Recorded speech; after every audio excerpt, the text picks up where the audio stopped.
فرمایا من صلی یرائی فقد اشرک، جو شخص دکھلاوے کی نماز پڑھتا ہے فقد اشرک، شرک کر رہا ہے۔ ومن صام یرائی فقد اشرک، دکھلاوے کا روزہ رکھ رہا ہے، شرک کر رہا ہے۔ ومن تصدق یرائی فقد اشرک، دکھلاوے کا صدقہ کر رہا ہے، شرک کر رہا ہے۔ حضرات گرامی، ریاکاری، نمود و نمائش، دکھلاوا وہ بدترین جرم ہے جو سارے کے سارے اعمال کو ضائع کر دیتا ہے۔ جس شخص کو کوئی موقع ملا، کیمرہ فٹ ہے، کیمرے کے سامنے اس کے اخلاق کچھ اور ہیں، اس کی گفتگو کچھ اور ہے، اس کا لینا دینا کچھ اور ہے، جو ہی خلوت میں گیا، تنہائی میں گیا، اخلاق ہی بدل گئے، لینا دینا ہی بدل گیا۔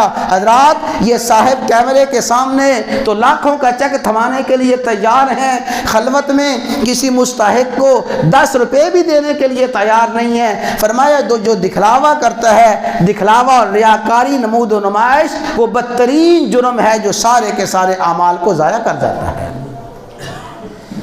دکھلاوا اور ریاکاری اور اخلاص، اس میں فرق کیسے سمجھ آئے گا؟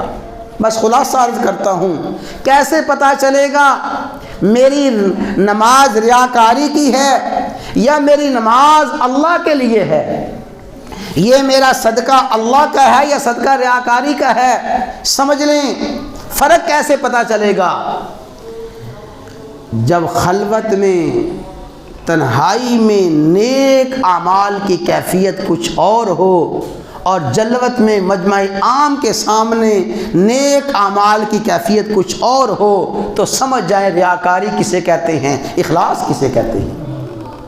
جب آدمی صبح اللہ کی دی ہوئی توفیق سے اٹھا اور صبح کے وقت عبادت میں لگ گیا، اس تنہائی میں 2-2:30 بجے 3 بجے تنہائی میں اس کی دعا کی جو کیفیت ہے، اس کے نوافل کی جو کیفیت ہے اور اس کی تلاوت کی جو کیفیت ہے، اگر مجمع عام میں بھی وہی کیفیت ہے تو سمجھ لیں ریاکاری سے بچا ہوا ہے، سمجھ لیں دکھلاوے سے بچا ہوا ہے۔